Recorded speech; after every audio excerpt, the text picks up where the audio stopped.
Hello, beautiful souls. Welcome back to Fairyqueen Talks, a space where we explore the inner worlds that shape how we experience this life. I'm so grateful you're here with me today. Today, I want to talk about the power and weight that positivity holds in our lives, and more importantly, the power we choose to give it. Because positivity isn't about pretending everything is perfect. It's about how we meet life as it is without allowing negativity to rob us of our ability to enjoy being alive. Positivity as a protector, not a denial. When positivity holds value and power in our lives, something really beautiful happens. We don't stop encountering negative energy, but we stop absorbing it in a way that poisons us. We can receive negativity, process it, learn from it, and let it pass without allowing it to dictate our joy. And that's important because negativity will always exist internally and externally. Happily ever after does not come at the end of our life story. It isn't a destination. It's a way of choosing to live every single day. Why negativity feels so loud. Negativity holds power not because it's stronger, but because our brains are wired to notice it. This is known as the evolutionary negativity bias. Our ancestors survived because their brains prioritized threats. Remembering danger kept them alive. And that wiring still exists within us today. That's why we remember insults more vividly than compliments. One negative comment can outweigh 10 positive ones. Fear and outrage grab our attention faster than peace or joy. This bias is amplified by media, politics, and systems that rely on fear to drive engagement and behavior. Negative information becomes more emotionally impactful, more memorable, more motivating for action. And this influences everything from our personal relationships to what we consume online. Understanding this isn't meant to make us feel powerless. It's meant to make us aware, because awareness gives us choice. Reducing the power of negativity. Reducing the power of negativity does not mean eliminating negative feelings. That's not realistic, and it's not healthy. Instead, it's an ongoing process of challenging negative thoughts patterns, building emotional resilience, cultivating a mindset and environment that supports your well-being. As you grow in self-awareness, it's essential to accept this truth. There will be negativity within you and around you. But despite that, we can consciously choose happiness.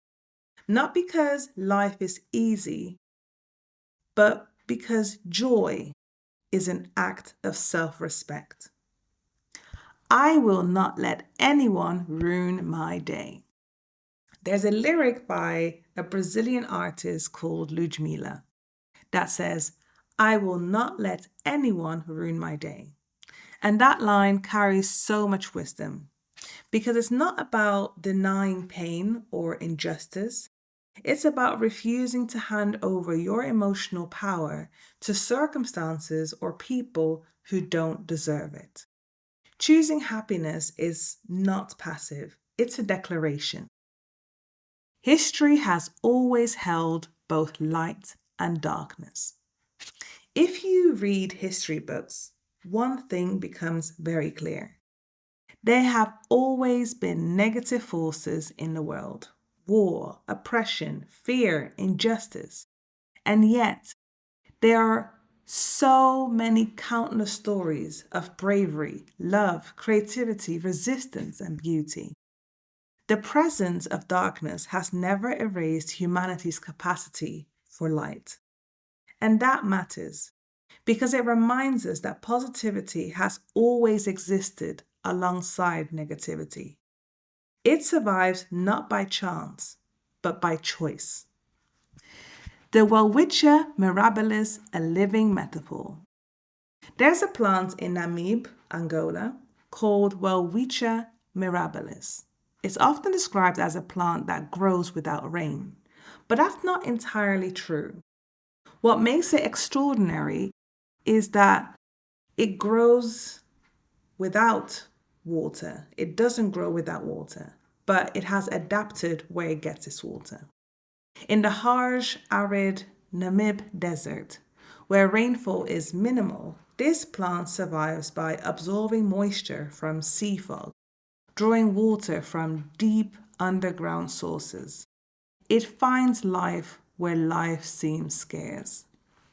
And this plant becomes a powerful metaphor for us because positivity, like water, is life. And sometimes it doesn't come in obvious ways. Sometimes we have to adapt, seek new sources, learn where nourishment truly exists for us. If we don't actively look for positivity, internally and externally, negativity will drain us. Not because it's evil, but because our brains are still operating in survival mode. From survival to self-actualization. As evolved humans, many of us no longer fighting daily for survival. We are striving for self-actualization, as described in Maslow's hierarchy of needs.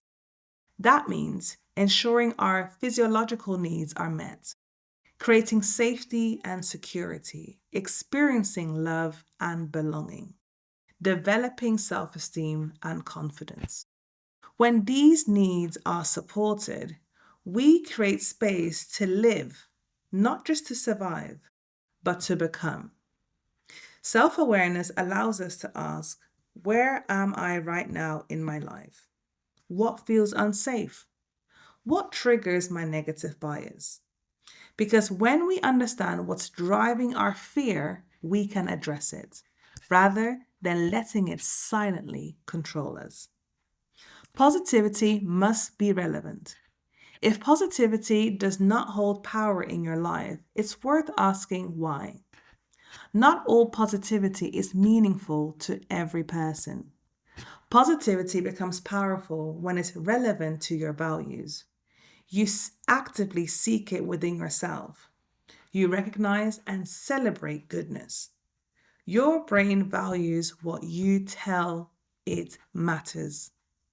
When you pause to acknowledge a moment of peace, a kind interaction, a small win, your own resilience, you are teaching your nervous system that safety exists here. And from safety, joy can grow. Choosing the inner world. The world will continue to be what it is. There will be chaos. There will be noise. There will be negativity. But your internal world, that is where your greatest power lives.